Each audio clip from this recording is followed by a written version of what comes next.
할렐루야. 오늘도 우리 주님께서 우리 곁에서 힘이 되어 주실 줄로 믿습니다. 이 시간 말씀을 받겠습니다. 이 복된 시간이 주시는 하나님의 말씀은 우리 계속해서 고린도전서 5장 1절에서 13절까지의 말씀입니다.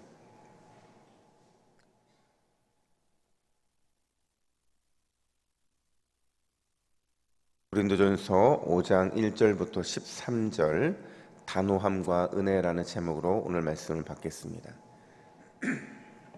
우리 1절부터 함께 교독합니다. 너희 중에 심지어 음행이 있다함을 들으니 그런 음행은 이방인 중에서도 없는 것이라. 누가 그 아버지의 아내를 취하였다 하는도다.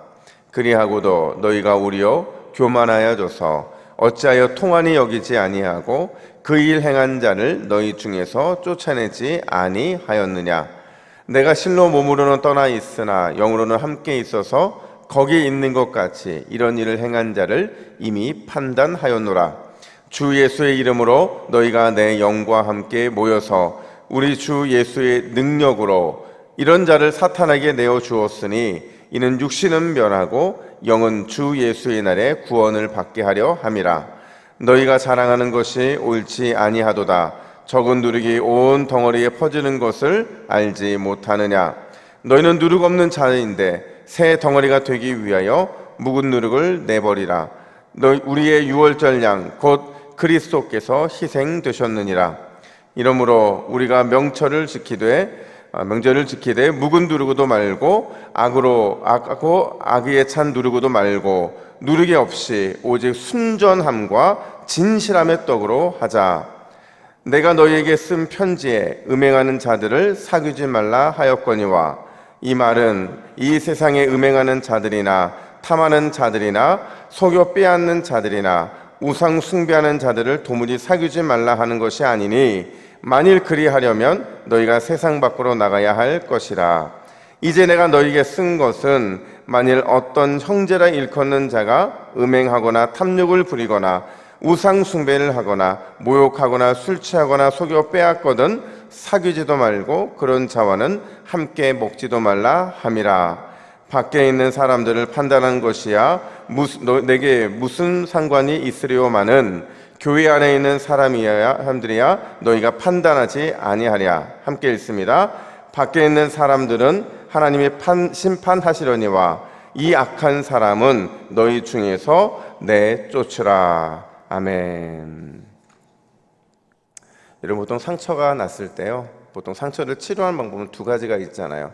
하나는 아주 천천히 치료하기 위해서 약도 바르고 또 이렇게 조금씩 이 치료의 과정들을 밟아가는 과정이 있는 반면에 어떤 치료는 이 상처 부위를 아예 드러내야 하는 방법들이 있어요. 그래서 보통 치료할 때는 이 두 가지 방법을 쓰는데요.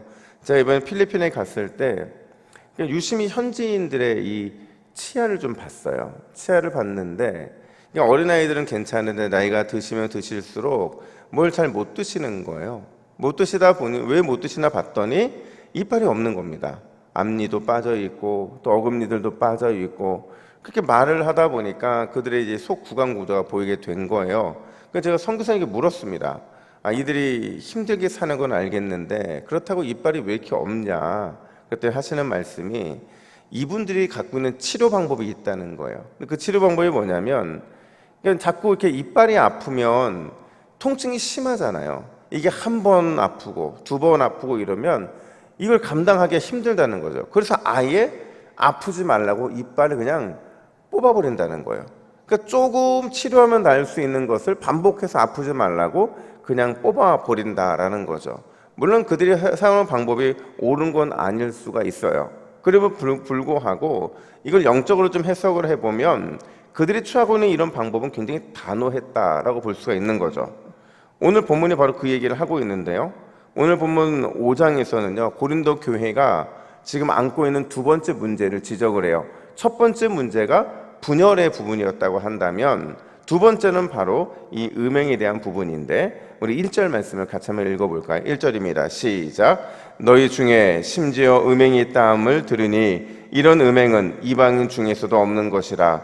누가 그 아버지의 아내를 취하였다 하는도다.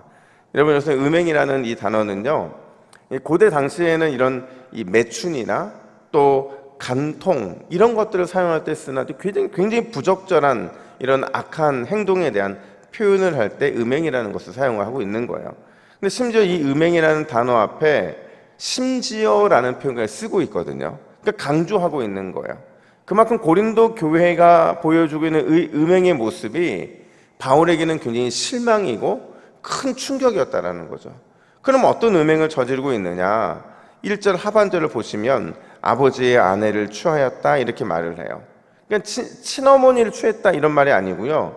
계모와 음행을 저질렀다라는 말입니다.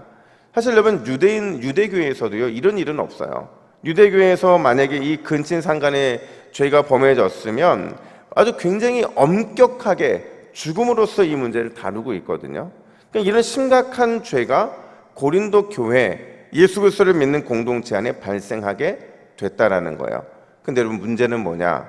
더 큰 문제는 이런 음행에 대해서 고린도 교회가 보여준 태도였다라는 거예요. 이 음행이 굉장히 심각한 죄인데도 불구하고 그들의 대처에 문제가 있었다는 거예요. 그걸 2절에서는 이렇게 표현합니다. 2절 말씀 우리 화면 보시고 같이 읽습니다. 시작. 어찌하여 통한이 여기지 아니하고 그 일 행한 자를 너희 중에서 쫓아내지 아니하였느냐. 여러분 바울은요 아주 매우 강력하게 책망을 하고 있는 거예요. 이런 문제가 발생했음에도 불구하고 너희는 왜 가슴치며 울며 슬퍼하지 않느냐는 거죠. 심지어 그런 자들 그런 음행하는 것을 왜 너희는 가만히 두느냐 이렇게 질문을 하고 있는 거예요. 그러면서 오늘 본문에서 두 가지 태도를 요구하는데 첫 번째가 뭐냐? 죄에 대해서 분명한 태도를 취해야 된다 이렇게 말을 하고 있는 겁니다. 여러분 이건 굉장히 적극적인 표현이에요. 죄는 방어의 태세가 아니라 적극적으로 태도를 보여야 되는 게 죄에 대한 마땅한 우리의 자세라는 거죠. 5절 말씀을요 우리말 성경으로 읽어보면 그 의미가 더 명확해져요. 우리 5절도 같이 있습니다. 시작. 그런 사람을 사탄에게 넘겨주십시오. 이는 그 육신은 멸망당하더라도 그 영은 주의 날에 구원을 얻게 하기 위함입니다. 아멘. 여러분 여기서 사탄에게 넘겨주라는 게요 그냥 그 사람을 사탄에게 바치라 이런 얘기를 말하는 게 아닙니다. 이건 뭐냐면 그가 지금 죄 가운데 빠져 있다라는 치명적인 질병에 걸려 있다라는 사실을 공동체 앞에서 알리라는 거예요. 그렇게 창피를 주고 심지어 공동체의 교제권을 완전히 빼앗아 버리라는 거죠. 왜냐하면 그렇게 할 때 이 공동체가 거룩을 유지할 수 있을 뿐만 아니라 그렇게 할 때 개인적으로는 치유와 회복의 기회를 얻을 수 있기 때문에 그렇다는 겁니다. 여러분 죄에 대해서는 우리가 절대로 안일하게 대해서는 안 되는 줄로 믿습니다. 이 죄가요 여러분 얼마나 무섭냐면요 우리의 이런 생각을 틈타요. 어떤 생각을 틈타느냐? 이 정도쯤이야 라는 마음을 틈타게 만든다는 거예요. 그렇게 안일하게 생각하게 되면 결국 어떤 일이 발생하느냐? 여러분 병을 키운다는 말 아시죠? 병을 키운다는 말. 단호하지 못한 이런 안일한 태도가요 늘 몸의 질병을 키우게 되는 것처럼 영적인 문제가 발생했을 때 단호한 태도를 보이지 않으면 더 큰 문제를 일으키게 될 수밖에 없다라는 겁니다. 이건 단지 음행만 말하는 게 아니에요. 음행도 엄청나게 큰 문제지만 교회 안에는 온갖 문제들을 다 이런 식으로 접근을 해야 된다는 거예요. 그래서 11절은 뭐라고 말을 하냐면 이렇게 말합니다. 11절입니다. 함께 읽습니다. 어떤 형제라 일컫는 자가 음행하거나 탐욕을 부리거나 우상 숭배를 하거나 모욕하거나 술 취하거나 속여 빼앗거든 사귀지도 말고 그런 자와는 함께 먹지도 말라 함이라. 아멘. 여러분 보세요.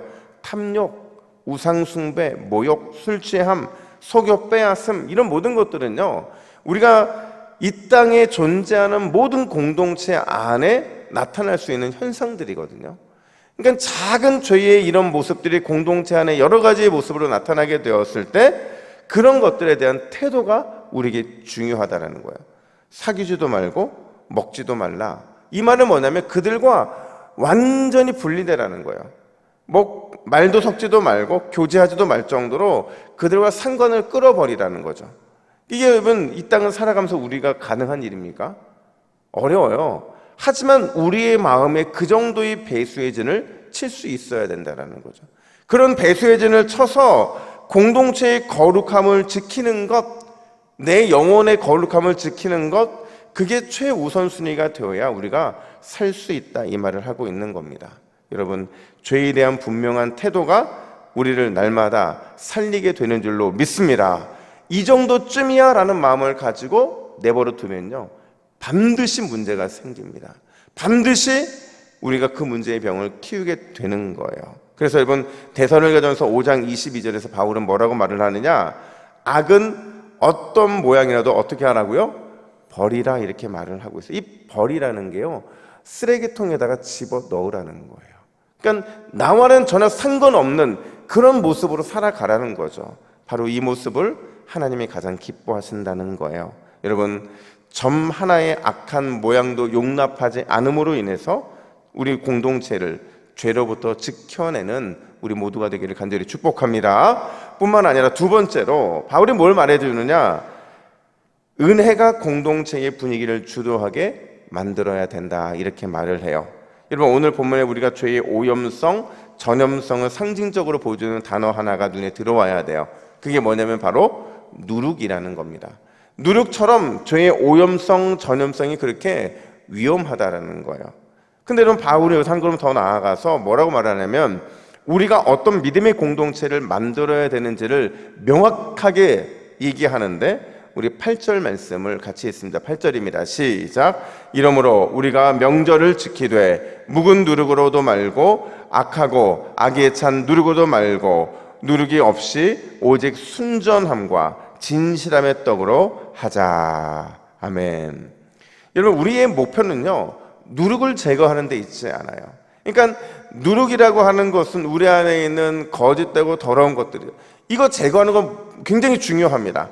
근데 거기에서만 머물러서는 안 된다는 거예요. 누룩을 제거했으면 그 다음에 순전함과 진실함의 떡덩어리가 되기 위해 힘써야 된다 말을 하는 거예요. 여러분, 순전하다는 게 뭐냐면요, 햇빛 아래서 판단한다는 거예요. 그리고 진실함이라는 것은 감추지 않고 드러난다, 이런 거예요. 그러니까 한마디로 말하면 은혜가 공동체 전체를 주도하게 만들어야 된다는 거예요. 그 죄와 누룩에 틈을 주지 않게 해야 된다는 거죠. 생각해 보세요. 햇빛 안에서 판단을 하고 감추인 것이 모두 드러나게 된다라고 말했을 때, 우리 안에는 단순하게 이렇게 누룩을 제거하는 그 일에 초점이 있는 것이 아니라 은혜의 공동체 안에 있는 그 은혜가 은혜의 분위기를 만들어내게 해야 된다라는 거예요. 어떤 분이요, 저한테 이런 질문을 하셨어요. 목사님, 새벽에 예배를 시작할 때 왜 목사님은 이 새벽 예배를 하나님께 드린다고 말하지 않고 새벽을 드린다고 말씀을 하십니까? 이렇게 묻는 거예요. 그래서 이 질문도 저는 되게 좋았어요. 왜냐하면 아무도 물어보신 분이 없었거든요. 근데 딱 한 분, 그분이 저한테 물어보시는 거예요. 그래서 제가 뭐라고 대답한 줄 아세요? 우리가 오늘 하나님께 드리는 건 이 새벽 예배가 아니고 새벽 전체를 드리는 겁니다. 그래서 새벽 전체를 하나님께 드리면 이 새벽 전체는 그냥 하루 전체를 드리는 거랑 똑같기 때문에 저는 새벽 예배를 드린다고 말하지 않고 새벽을 드린다고 말을 하는 겁니다. 그런데 그분이 그런 의미가 있었냐고 듣고 나니까 은혜가 되더라, 이렇게 말을 하더라고요. 여러분, 우리가 아는 그 선교사님 중에서 가나베라는 선교사님이 계시거든요. 이분이요, 굉장히 오래 사셨어요. 그래서 오래 사시다 보니까 이분이 이제, 저도 학교에서 직접 배워보지는 않았지만 그분이 쓴 책들을 많이 접했거든요. 근데 이분이요, 한국에 처음 들어왔을 때 이 창녀들에게 전도를 했는데 두 가지 방법으로 실험을 해봤다는 거예요. 어떤 실험을 했냐면, 첫 번째는 돈으로 열악한 환경에서 그들을 구해냈다는 거죠. 그리고 교회 잘 나오십시오, 신앙생활 잘 하십시오라고 그들에게 권면했다는 거죠. 또 하나는 그렇게 구해내고 나서, 그렇게 그들을 열악한 환경에서 구해내고 나서 그들에게 일정 기간 동안 성경 공부를 가르쳤다는 거예요. 여러분, 이 두 가지 상황을 한번 해봤더니 너무나도 다른 결과가 나왔다는 거예요.